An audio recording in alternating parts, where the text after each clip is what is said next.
As we continue guest episode month here at the Language of Play, today's guest shares a tangible way your child can work through their big emotions. And as you help them, you will find you help yourself with your lingering junk of the past. Helping your child is a great way to grow together. Today, Jennifer Ginty will share how to do it with a doll. Does your child have a speech-language delay and you really want them to talk? Do difficult behaviors derail home life and you know the frustration is a communication struggle? Does your child see a speech therapist and you wonder, what do they do and how can I help? If these or similar questions are in your mind, this podcast is for you. Hello, my name is Dinalynn Rosenbusch. I am a speech-language pathologist that has worked with children from birth to 21 for 3 decades. And in my classrooms, I see you wanting to connect with the heart of your child, but their speech and language skills create a barrier. So if you have a kiddo that has difficult behaviors, needs to expand their language or learn to say speech sounds, and maybe even receives speech therapy, stay tuned, because in this podcast, you will learn how to use your daily life as a tool to communication practice and how to do that practice. You will become confident knowing you are making the difference you want to make. And you will hear success stories of parents who have navigated these struggles already. We'll do this all while focusing on building deep, meaningful connection and confidence in your kiddo. So grab a cup of coffee along with a notebook and pen. It's time to speak in the way your child's brain understands. And that is the language of play. I want to welcome you back to the language of play today. And before we get started with today's fabulous speaker, I want to remind you that when you're listening to the topics that are presented and you think, boy, how do I do that? How do I implement that? Feel free to email me at hello@thelanguageofplay.com and we can have a strategy session to go over how do you implement these kind of strategies with your kiddos. In this month of March, I've had all kinds of wonderful guests, and most of the guests are focusing on you as a parent. And I know most of you parents talk to me about how do you focus on your children. The questions that you have are absolutely in bounds and not lost on me because our topics are directed by the speakers that I'm sharing this month. If you have questions about how do you develop speech sounds, or how do you fix language problems, or my child doesn't link words together into sentences very well, or maybe you're wondering about eye contact, or how that you get your kids to listen. So many different things that we deal with as parents. So if you want to work on some of these topics to get your home functioning a little more happy and more productive, more joyful, absolutely email me at hello@thelanguageofplay and I will welcome your email. Now let's get into today's program with Jennifer Ginty. Hello, listeners. Today you will learn a lot. We have a guest named Jennifer Ginty, and after serious emotional trauma, she spent the last 4 years developing My Moody Monster, which is a pull-apart plush toy that has helped children to get out their frustrations in a safe way and giving families a tool to talk about emotions and communication. Jen believes that by sharing her own story, she can help others to know that they are not alone. And a more detailed bio is in the show notes for you to go see. She deals with mental health for parents and children, complex PTSD, and depression, and childhood trauma. So she's got some really hot topics that we can talk about. Welcome, Jen, to the show, to the Language of Play. Thank you so much for having me on. Yes, I'm delighted that you're here. You have a product that is absolutely fantastic. And when I saw your product, which is this pull-apart plush toy, I immediately thought this is a great match for the Language of Play.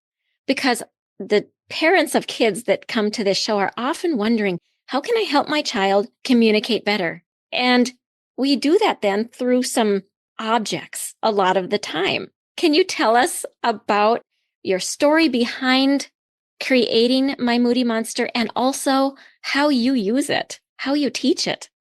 Absolutely, would love to.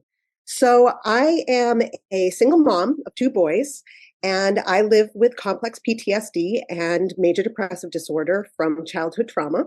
One day, I was in a therapeutic group and I was really frustrated with my symptoms. And I said, I wish I had a monster that I could just rip apart and throw across the room and bang against the wall. And others in the group were like, yeah, you should have that. So I went home and I pulled out, sewing supplies and got fabric, and I put together my first monster.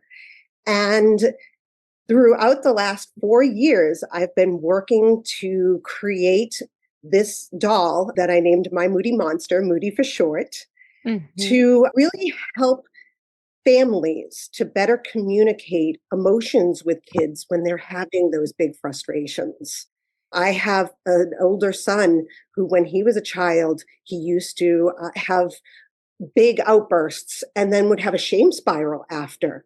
Mm. And, I always felt badly for him after that. And I wish, looking back, that I had something like Moody so that he could take those frustrations out in a safe way and then not feel that shame spiral afterwards. I think that that is so fantastic because it gives you a platform, a way, some other thing to use, an object that is outside the child to talk about what's going on inside the child.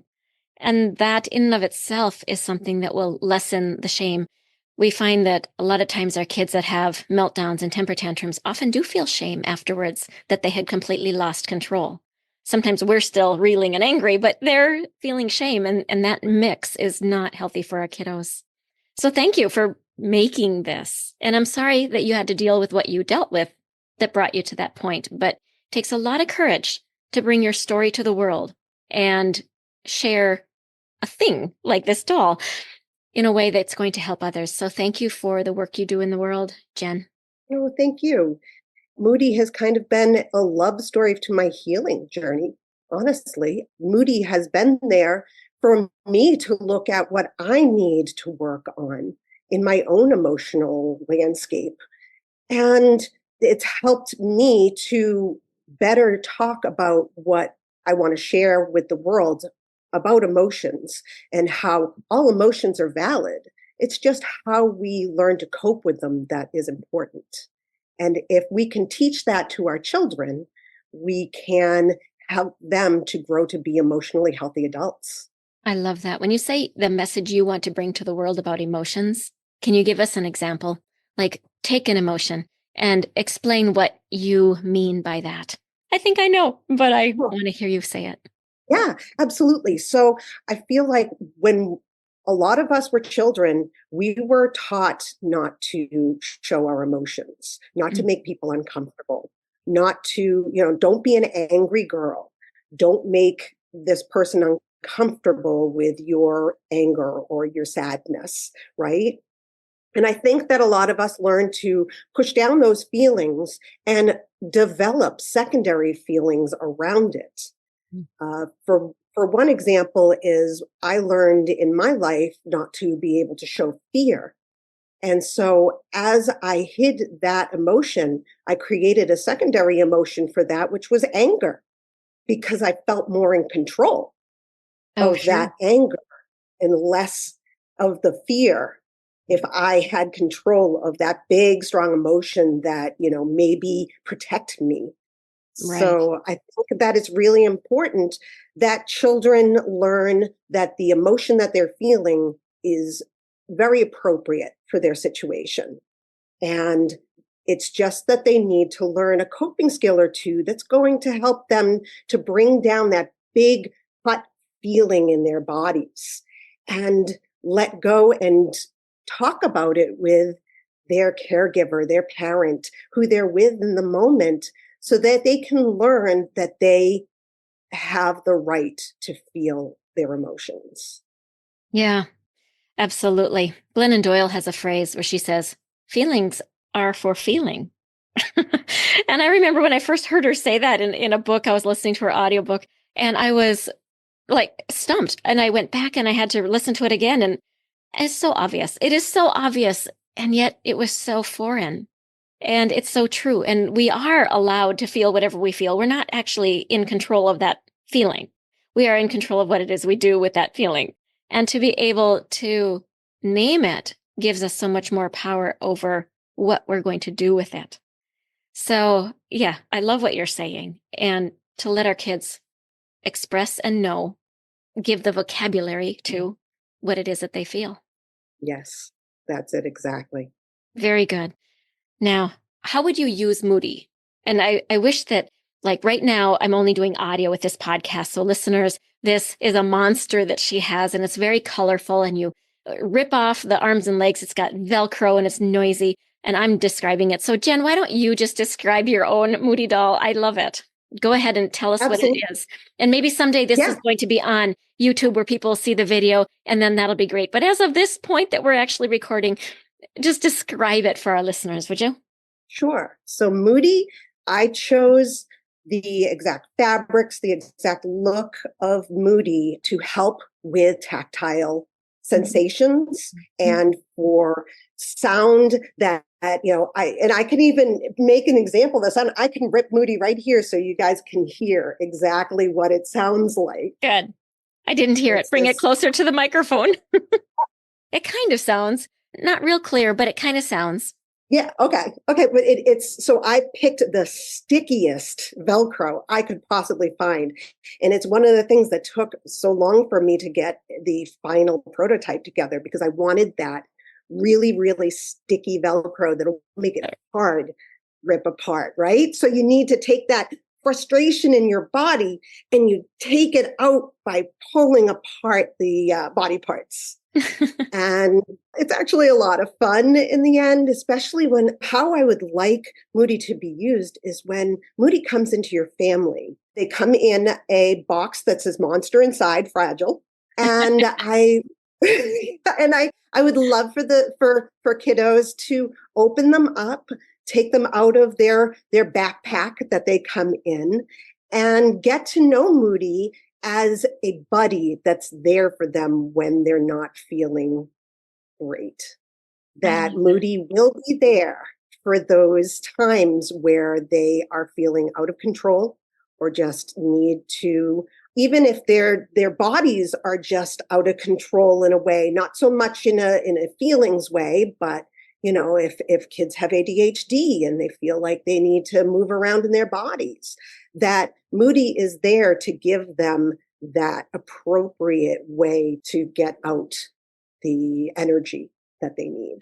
I love this. As you're talking about this, I'm thinking about the many, many programs, EBD, emotional behavioral disturbance programs that I've gone into to help with communication. And I imagine this toy being in that room for those kiddos. And it would be wonderful. Have you considered marketing to schools yet? So I do have Moody's in a few classrooms. Good. And also, Good. Yep, also in their guidance council areas and also with therapists. So therapists have loved having Moody in their room because not only can they talk with kids that don't really verbally explain what's going on with them, they can use Moody to help them to do that, but they also can do it for parents to model how to use Moody so that they can all understand what Moody is there for. And they found that parents have used Moody to talk out issues that they may have with their kiddos before the kiddos come in. So That's fantastic. Therapists are kind of using it as like, okay, this is your kiddo. Let's talk a little bit about how you want to get across your feelings to them. Mm-hmm. So therapists have found that it's really been great for the whole family in therapy as well as at home. I can easily see that would be really effective because when you're frustrated, it's easier to rip the legs and arms and feel that intense pull and the scratchiness of the rip of the Velcro. And that in and of itself is kind of a release for the emotions rather than have it come out in bullets and out of your eyes and mouth towards the people we actually love. So I love this. I think it's a great tool, a great strategy. And parents, if you are interested in this toy. Are you going to have a link in the show notes for parents to be able to buy this toy? Yes, yes. So I just sold out of my very first batch of Moody's. Oh, yay. Good So for you. yeah, no, I'm so excited. And I will be ordering more. So I will have a pre-order link Good. available, and they will be coming very soon. And I can't wait to share them with all of the great families that have been so excited to meet Moody. Oh, that is so fabulous. Very, very good. All right.